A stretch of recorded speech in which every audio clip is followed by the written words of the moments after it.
podcast. I'm your host, Jean Armand. The Health Flow podcast is designed to share health information, healthcare experiences that will educate and empower you to make better health decisions. Thus far on my podcast, actually, mental health, this episode number 2 on mental health has been my most listened to. And so today, my guest, Mr. Kareem Williams, when we briefly had a conversation in the past, he was talking about his struggles, or I should say, brief bout of depression. And I think it's going to really be interesting to hear from him. So, without any further ado, my guest today, Mr. Kareem Williams. How you doing? Thank you for having me here. Oh, you're welcome. You're welcome. Kareem, tell us about yourself. All right. So, my name is Kareem Williams, as you already told everybody. I went to University of Delaware for about 5 years. I was starting running back there actually for about 3 out of those 5 years. I have two older brothers, one of them being in the NFL, and also an older sister. So, really, I just graduated college, just coming out of football field, and really trying to figure out my way into exactly what I want to get into. Um, Public speaking being one of them. So this podcast is a way for me to be able to get my story out and basically be able to start my whole path. Okay, so and we met actually. Tell them, do you remember how we know each other? How we met? Yeah. So really, it was back when I used to live in Jersey, and basically me and your sons used to play football together, and that's how me and your sons met. And then you met my mom, and really became real close family friends ever since then. Right, and your mom and I have are still have a close relationship. So okay, so Yeah. let's go back to your football career. When you started playing flag football, and Mhm. then tell us about your high school career, playing football. Okay, so really, I've been playing football every single year since I was 5. This is actually really the first year without me playing football, so it's a little bit weird for me. But I played high school football out in Pennsylvania, at a school named Parkland High School. Shout out to them. It's a very prominent and prestigious high school out in Pennsylvania. In the biggest division, one of the biggest schools. We have a couple state championships under our belt, and so I really ended up having a real good year there. My junior year, I was like not really a starter, but I played a lot, and then I ended up starting my senior year. I finished with 1932 yards my senior year, which is real good. I went to my high school Hall of Fame. I was All State, honorable All American, all area, all everything really. Come out of high school, had 15 D1 scholarships, and ended up going to University of Delaware. Okay, and so go right into telling us about your career at Delaware. Okay. So, really, as a freshman, I ended up playing as a freshman and then redshirting after my freshman year, which is it's a little bit different than norm. But it was a real good prestigious. I had a year about 1 year where I had over 1,000 yards. Another year real close. I ended up getting hurt my junior year. I ended up tearing my shoulder in two different places. And while that was happening, we ended up having a little coaching change. So I was real close with the old coach, me and Coach Brock. He now coaches with the Atlanta Falcons. He's actually the receivers coach for the Atlanta Falcons. Um, and me and him still have a good relationship with each other. And so once he left, ended up bringing in a new coach, and I ended up getting hurt. And really, along with injury and me being hurt, the later of my career ended up going on downhill spiral actually. Okay, so how was that for you? It was definitely hard. My whole life I've always been really an all-star, and I was always a starter, and I was always a big part of the team. And for me to go from that to really being a bench player, it was real hard for me to cope with. That's definitely where the depression hit in. I was also diagnosed with being bipolar, so I had a couple of things that was going on with me, as well as trying to figure out who I was also because I never really had life without football. Like I said, I've been playing every single year since I was 5 years old. Okay. And when did the diagnosis with bipolar come about? So that actually was when everything was actually still going good for me. That was my sophomore year going to my junior year, like the summertime, around like our spring season. Um, I had a couple problems with it. I was having some mood swings, this that, and I ended up having to go to the doctors. It was also while I was getting checked out for sleep apnea, and they ended up sending me to go to a psychologist and stuff, and ended up being diagnosed with bipolar. I was put on medication, and that's something I have to live with and something I go on with still today.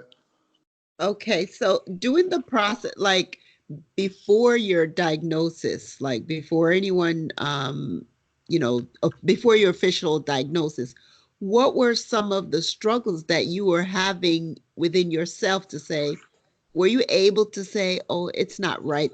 It's not right the way I'm feeling. Like, were you thinking that something could have been wrong, but didn't really know how to put your hand on it? Really, I guess for me, I'm always like I feel like my emotions lead me more than my mind does. Which I guess some would say that's just my instincts from football, and a lot of football players are like that. But honestly, I never really thought anything was wrong. I think I sometimes would be okay with people and then lash out on people. And like my ex, she would actually tell me about what was going on with me. Oh, like man, you're really having some mood swings going on and things like that. Also, when I was real close with my old coach, there's sometimes that he would say some things where I would come into practice with the mood, and I really was in a mood for no reason. And me and him had a close enough relationship where he'd be able to tell me that, and I'd be able to actually listen to him and not just blow him off. Yeah. What do you mean by the mood swings? Did you just get, were you angry, or were you just not communicating like you used to? I Explain more mean, about the mood swings. yeah, I mean, there'd be times where I'd probably get a little bit more angry than I should have about some small situations, or there'd be times at practice where I was real down and not really practicing like I should be practicing, and there wasn't like a true reason behind why I was feeling the way I was feeling. I felt like sometimes I'd just be down for no reason really. There'd be some days where I'm real hype when I'm up, and there really wasn't nothing to be happy about. I'm not saying you shouldn't be happy, but there's just sometimes I was a little bit too happy, sometimes a little bit too down. There wasn't real reasons behind it. It was just the way I was feeling. Right.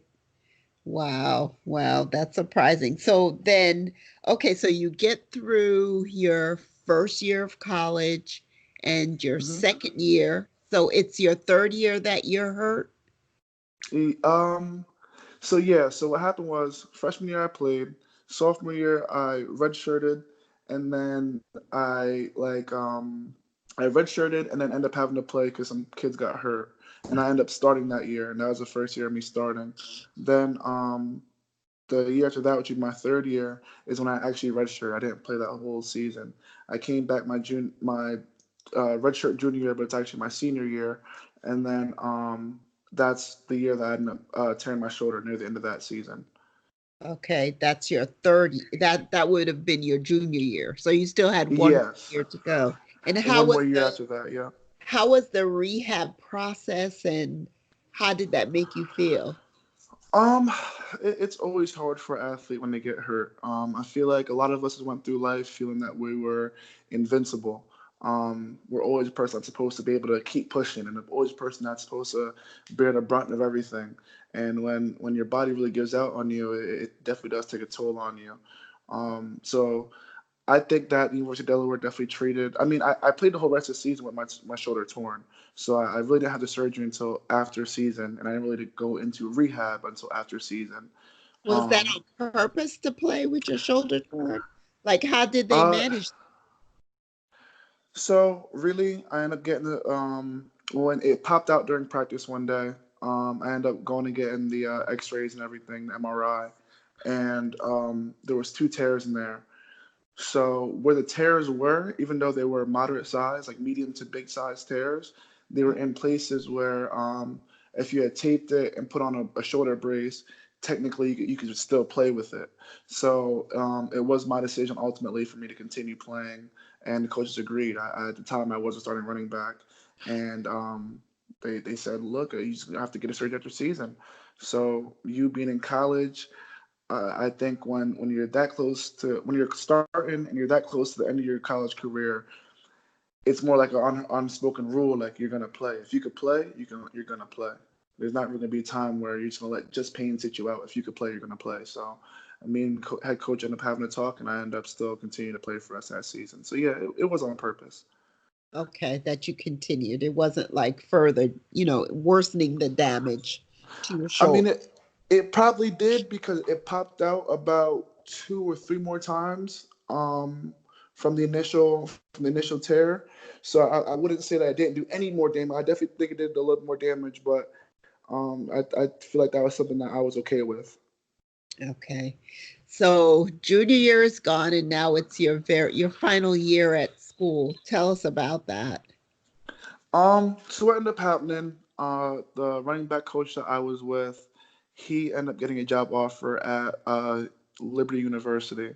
So he ended up leaving. When he left, the offensive coordinator became the running back coach. Me and him, from the day he walked through the doors, me and him never really had a good relationship. I'm not really sure what exactly it was. I'm not really sure if it was how I felt about him, how he felt about me. It's probably both of us, but we never saw eye to eye on really anything. So really, the day that he became the running back coach was really the last day for me really playing. Um, at that time, I was ranked in the nation. I was the 12th best running back in the nation. We were the third best rushing team in the nation as well. And like sky was the limit. When he came in, I ended up going from the starting running back to not playing at all. And I just came off fresh off surgery. There's some things I know I had to prove, and I proved them. I proved them right. I came back the same way before I left, and it didn't really matter. The thing with college football is that the coaches, they have all the power. So if they want people that they want to be able to play, they're gonna play them. So I feel like a lot of politics was involved, but I ended up not playing my senior year at all. Wow. To me that I have a hard time with understanding that because I'm always thinking, and that might be just naive, just me being naive about the whole process because I'm thinking about the best player who, plays.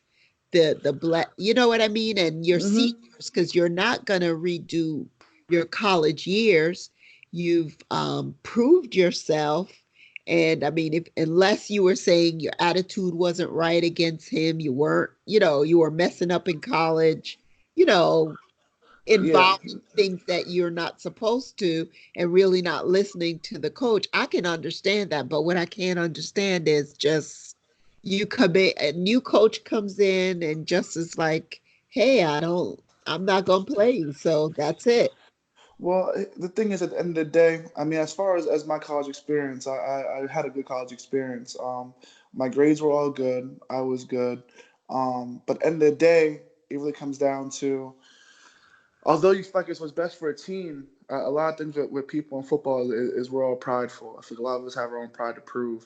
And if a coach feels like someone isn't doing what he wants him to do exactly, and if he's not doing exactly the style that he wants you to play as, then he ultimately he has the power to not play you. Right. Um, so if he wanted a big if he wanted a big 240-pound running back, which is what he wanted, and someone that's real downhill in his style, and a guy that's real not doesn't talk at all, just goes on the field mouth shut, doesn't have that's what he wants, then he can end up finding him and putting him out there. As Right. far as me, I mean, my style worked, but I was a little bit more of a talkative kind of player. I got in the field and I talked, and I'm saying rile the team up, and that's not really what he was looking for. So a style that he wanted him and my style didn't match. My style worked, but it wasn't what he wanted, and that's definitely why I feel like I'm starting wanting to become more of an advocate for younger kids and to realizing when they step into college, they got to step into college that wants them and where they fit in, and not just the biggest or best college. That's definitely something I want the kids to be able to understand is you got to go somewhere where you fit in. You got to go somewhere where you're wanted. Because if you put yourself in a situation where I wasn't wanted, and I was like, well, I'm the best running back, and which I was, even that isn't enough. Right, right. But also, what happened with you is that the change was made in the middle because Yeah. you actually I mean, I forgot if we just go back to how many Division 1 schools wanted you. What was it that made you even choose Delaware? Well, so I had 15 offers out of high school, which was real good. Um, but the thing is I had some bigger schools. I had offers from Rutgers, I had offers from Syracuse. I was being looked at by Michigan State. I was being looked at by Northwestern. But really, those offers came kind of late. So my Rutgers offer was about like 3 weeks before signing day. The Syracuse offer was like the week of signing day. UMass was about a month and a half before signing day. So really, when it comes down to it, you really realize that those schools, they're big time schools, and they have extra scholarships to give the kids. So they start handing them out near the end, when it gets close, they hand out the kids that, if they want to come, they can come. They'd be able to be on the team. But I had my scholarship from University of Delaware before my senior year even started. So Gotcha. really, you learn they really want you. I had the coach come down. The coach met with my parents. He came to my house. I had my official visit down there, and I felt like it was a small time school where you could connect everybody, but it had a big time sports division, which is Delaware sports is starting to really rise up.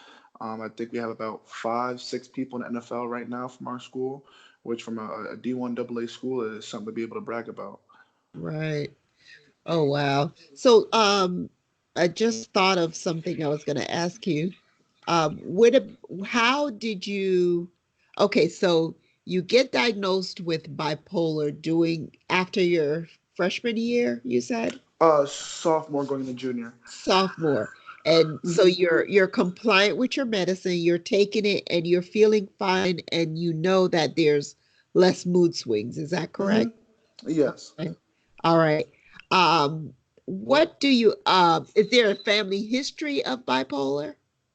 So I wouldn't say that there's a family history. I would say that I think a couple of my siblings, including one of my parents, is probably bipolar, but it's not diagnosed. It's not So diagnosed. you might notice it. You might notice that they get angry over small things, or notice that they're in a mood for no reason, but they never actually went to a doctor and got diagnosed with it. Okay. And that seems to be the way it is in a lot of families. It's just we're I just I, we're I not think taking so. care of that. Yeah. And I mean it's nothing to be ashamed of. It doesn't mean I want you to reach out to that person that's either diagnosed, newly diagnosed, and just, talk to them and let them know about your experience and how you're dealing with it and how it's not necessarily the end of your life. It's really not. What I would say is I think it's not only just families out there. I think a lot of it has to do with race. I think a lot of our black community, we feel too proud and we should be strong enough to just be able to overcome mental without getting help from other people. And so I think that we hurt ourselves in that aspect. I think a lot of us got to realize that if you really want to be strong physically, you have to be strong mentally. You have to have a strong foundation to be able to, and it's going to radiate outward. If you're not really thriving mentally, it's going to be real hard for you to thrive physically. So I think, and for me, I know I was embarrassed. I still feel sometimes embarrassed to be able to tell people, well, I am diagnosed bipolar. I have to take medication. But at the end of the day, it's really nothing you should be embarrassed of. It's something that is Absolutely. personal, it's something that you go through, and something that you not only just you're not just letting it happen. You're taking care of yourself. That means you really care for yourself. And I feel it has to do a lot with self love. You gotta love yourself and be able to take care of yourself first. Absolutely. Kareem, do you mind sharing your age? I'm 22 years old. Okay, you're 23 years old. Yeah, 2022. I'm gonna be 23 next month. September Okay, 28th is my birthday. exactly. 23 years, well, soon to be 23, Hmm. mature. Like I'm so proud of you and just what this means to young people your age and just giving them a place or a platform to say, "Hey, it's okay to be this way." It's better that we deal with it than not. Like trying to avoid stuff, not talking about it, that doesn't help us. But just like being diagnosed, having someone, professional people you that can help you deal with it and taking the medicine. It is what it is, Hmm. you don't have to be afraid. And I think it takes a lot of strength and confidence for you to do this. And I so much appreciate you even, just saying it like it is. So just moving on, let's talk about, I know the disappointment of, in football. I'm sure you were in Hmm. college. First of all, what was your major in college? So I ended up finishing with 2 degrees. I am a criminal justice major as well as a psychology major. Okay, wonderful. So I don't want people to think that this is all about football, because the education piece was very important to you and your family. Yes. And So it was important, and it's definitely something that helps me out at the end of the day. That having degrees after college is definitely it's a wonderful thing for me to be able to do and be able to at least fall back on.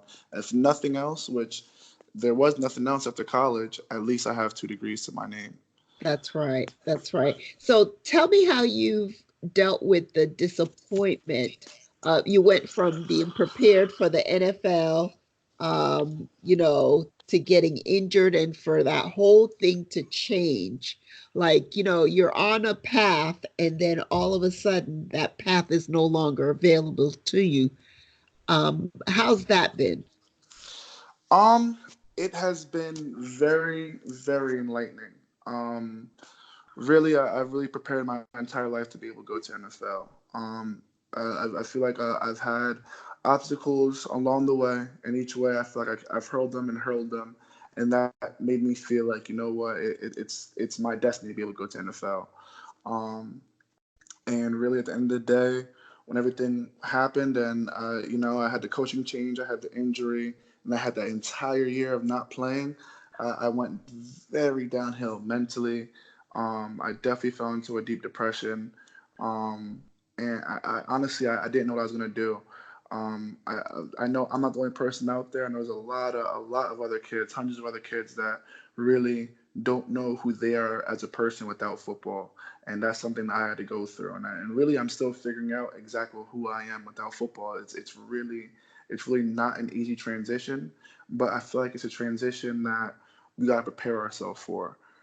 Whether you're going to football or not, I know one thing that I didn't do right was I didn't have a plan B, because I honestly never thought that the day would come and I wouldn't have football anymore. I thought it would be my choice. I didn't know that choice would be so easily taken from me. And growing up definitely has taught me that really every and anything can be taken from you at any time. And that's something that a lot of young kids got to realize. And that's why I want to start going into more public speaking to be able to mentor and be advocates for younger kids going into college and kids that are in college really preparing themselves for the real world. Because coming to the real world, especially having it taken away from you, that's something that I don't think any person who's not an athlete or anybody that didn't go through it can truly understand. Because that feeling and that place where you're at is a terrible place to be and a terrible feeling to feel. Um, and really, the only way for you not to feel that way is to not put yourself in a position where you don't really know who you are. I know one thing that got through me was someone told me, "Look, you weren't God did not put you on this earth for you to just tug a football around. You were worth more than that. You were more valuable to the Right. society and to That's this world than just tugging a football around." right. And I beg to differ. You do have a plan B, because your plan B was your education. So you do have a college degree, and there's other people who, you get caught up into, being an athlete and then don't even Hmm. finish college. So you do have a plan B, which is You're great. right. I You're think, right. who is it that just recently there's a football player, quarterback that just retired. Yes, Andrew Luck. He And actually just look, retired last night. Breaking news. exactly, breaking Hmm. news. And I watched it today. I was watching it because I am a big sports fan. A Hmm. lot of sports. And I'm not the typical don't know anything, and ESPN is one of my favorite channels. So Hmm. I was watching the interview, and I know it was hard for him. I mean, he's been in it, for, I don't know, 4 6 years or whatever. But to hear him say that he was going through this vicious cycle of like being hurt, recovery, and then starting all over again. I was like, wow, Mm-hmm. we don't even understand, the people who aren't in it, what these athletes put their bodies and their minds through just to, for that dream to play on every Sunday or Monday night football. People, honestly, that the normal person really has zero idea what it's like to be like a student athlete that really at a huge school that really wants to go to NFL. I mean, the thing is that there's a lot of different cycles that athletes go through. The cycle where the person just an all star and a starter and rolls through and gets to NFL with no problem. That rarely happens. I mean, I know there's some kids that I know personally that went there. They're huge in high school. They're a big all star. They go to NFL. I mean, they go to college. The coaches love them. They're talked to every single day. Um, it was a D end, Christian Lohan. He ended up getting hurt, tore his ACL 2 3 times. Coaches didn't even acknowledge him anymore. Didn't talk to him.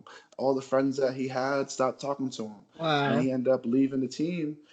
And it just life went on like he was never even there. The guy honestly didn't even know the day he left. I didn't even know he left until like about 2 weeks later.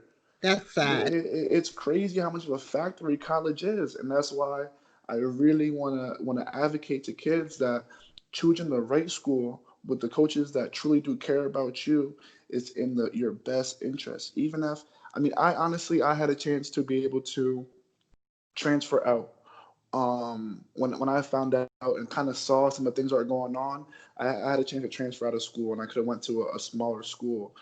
And I made the choice where I said, you know what, I've been starting here for a while. I know I'm better than everybody here. I can do it if they can't not put me on that field. But at the end of the day, they can not put It you on that field. They truly can. They have all the power. And it's up to you to make decisions of what's best, not for the people around you, not for your friends, not for the parties, not for anything else, but the right decisions for yourself. Oh man, that's something I know. If I say this, I always get, when oh my goodness, when Kevin Durant left OKC, and my sons and Mm-hmm. we talk about this and all the time, and Miles is always on me. He shouldn't have done it. I said at the end of the day, he should have done it because he did what was right for him. There's For no himself. guarantee how long you're going to have an opportunity to play, and if the ultimate goal is to win, a championship, then go for it. That Go is for it. it. You got to realize What's what the your ultimate goal guarantee? is. Hmm. Exactly. You got to realize what your Exactly. ultimate goal is. If your ultimate goal is to win, put yourself in the best position for you to be able to win. If your ultimate Exactly. goal is to make money, put yourself in the best position to make money. If your ultimate goal is to be able to go to NFL, pick the right team with the coaches and the people that are around you that care for you to end up pushing you there. And don't stay in a place where you're like, oh well, I put this time in and they done this for me and he did this for me, he did that for me. Because at the end of the day, when it came down to it, all the people I stayed there for, at the end of the day, they didn't hold their end of the bargain like I held my end of the bargain. And at the end of the day, I'm the one that's here. I'm not saying that I don't like where I am because I've grown tremendously from this experience. And I feel like I want this experience so that and I have the gift of gab where I'll be able to go back and talk to people so that they won't have to go through the experience that I went through. That's right. Wow. Wow. So what else? This has been really good. Thank you so much. What else you have to share with these young athletes? You have anything else to say? Um, I do actually. I've already really said about the backup plan. Another thing that I definitely feel like is important. Um, I feel like I did a tiny bit. I know some people did a lot worse than me, but when you're on your college campus or when you're going to high school or college, whatever the case may be, a big thing for that I think is important for kids to be able to do is to not just I'm on a football team. I'm only gonna be going to football. I'm not doing anything else. I think you really got to be able to see your campus and be able to network out with a lot more people than just the people from your team. I think networking out and getting experience is something huge because I have these 2 degrees, but I really don't have experience in any of the areas. I have no work experience, and in the real world, experience is going to be worth a lot more than just those 2 pieces of paper. Take internships. Try if you are at a school that doesn't have summer and winter classes, definitely try and do a study abroad for a semester and really try Right. and reach out and get experience and knowledge in other aspects of life. Because at the end of the day, whether you're 25, whether you're 29, whether you're 50, 60, eventually football is going to leave. And you might not have the opportunity to be able to stay in the football field. You might have to go somewhere else. And the faster you have experience in other columns, the better it is going to be for you. Instead of now, I'm out in the real world. I don't have experience in anything else but football. I have no work experience, and I gotta really start from the bottom and ground up. Um, Again, I definitely think another thing that's big for kids is to have some self reflection. Whether it be once every year, once every month, every day if you have to. But in the day, you got to know who you really are and what you want to do with yourself and your life. I feel like I waited too long to realize what I wanted to do and who I was as a person. Because, like I said, once football was taken from me, I went through about a month where I really had to just leave the state. I went out with my girlfriend at the time, and we went to a whole nother state and just did something different. I had to be somewhere else because I really did not know who I was without football. I didn't know who Kareem Williams was. And I think it's a big thing for you to if nobody else, and if you don't talk about it, at least deep down within, you know who you are as a person and what's important in your morals and all of that, who you are. Another thing, mental health that we don't speak upon and we try to keep secret. If you feel like you can't talk to people like your friends, your family, whatever the case may be, there's always going to be some type of health clinic at your school that has a psychologist. And if you ever feel low enough to a point where you know, because I knew I was depressed. It wasn't like it was a secret or I was depressed, and I knew I was depressed. And if you feel like you know that you're a certain way, always, always, always seek help. I think that's extremely important to not just try and let it be and oh I'll feel better tomorrow. And because I was skipping class, there's times where I was skipping class and I was destroying myself instead of seeking help until I finally got the help that I needed. Then once you get the help that you needed and you feel better, you'll feel a lot better. You won't want to skip class. You won't want to keep yourself isolated. You won't want to spend the whole day just in your bed watching TV, eating. Um, So there you and go. Those are some signs of depression right there, where you're spending more alone time, right? mm-hmm, You're just, you know, just shunning outside help. the You whole don't outside want to world. be, yeah, you don't want to be with around other people. And you know within Mm-hmm, yourself you're feeling this gloom and dark. And look, if you live life long enough, there are going to be moments of depression when things happen. But the thing is, if it's all the time, if it's forever reoccurring and coming back every week, every month, you should be mm-hmm. talking to someone for sure. So go Definitely ahead. I'm seek help. sorry. And I really just have one more thing. At the end of the day, as short as life is, it's also a long one. And I know there's some time that people feel stuck. I know I felt stuck and I didn't know what I was gonna do, and I can't do this, I can't go there.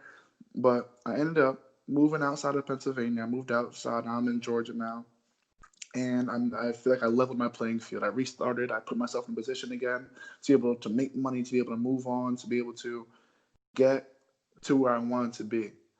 And no matter what, you can always change your set of circumstances. Even if you feel stuck, you're not really stuck.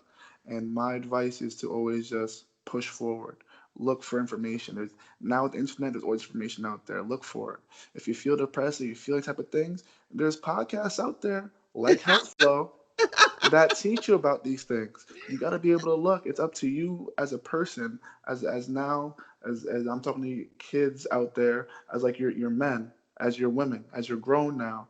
It's up to you to be able to find information. It's not up to other people to tell you things anymore. You got to take control of your own life. Taking control of your own life means always pushing forward and never give up. That's one thing. You got to look down, put one foot in front of the next, right foot, left foot, and keep going until you're there. You're at the end. You're where you want to be. Just never give up. That's my real last piece of advice out there for kids. Okay. That's so well said, Kareem. And your life is like a full life ahead of you. I know for sure it's going to be bright. You're only 22 years old. Yes, you've experienced a lot already, but I'm telling you, you keep on the same path, you will be doing great things. I have no doubt. I mean, I've had the pleasure to watch you grow up from like Yeah, from like what, 6 years old, eight yeah, years five, old 6 years old. to Yep. now. So yeah, it's ever changing. Just, stick to your plan, but know that sometimes our plans is not God's plan. So And it may just, change. Yes, ma'am. exactly. And there's nothing wrong. That's what life is. Ebb and flow. We have ups and downs, hills and valleys. You could do it. Mm-hmm. So thank you so much for joining us. I Of course. Thank you appreciate for it. having me. All right, you're welcome. Thank Of you. course. Are you thinking about starting your own podcast? If so, Anchor is the easiest way to make a podcast. Let me explain. Number one, Anchor is free. Anchor has all the creation tools that allow you to record your podcast and edit it right from your phone or computer. Anchor will distribute your podcast for you so it can be heard on Spotify, Apple Podcasts, Google Podcasts, and many more. You can make money from your podcast with no minimum listenership. Anchor is everything you need to make a podcast in one place.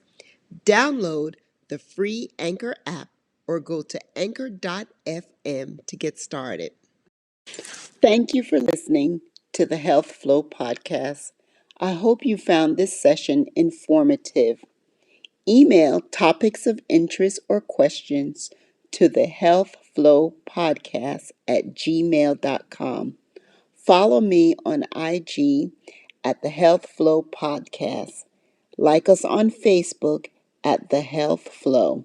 You can also leave a voice message. Hit the subscribe button and give us a 5-star rating.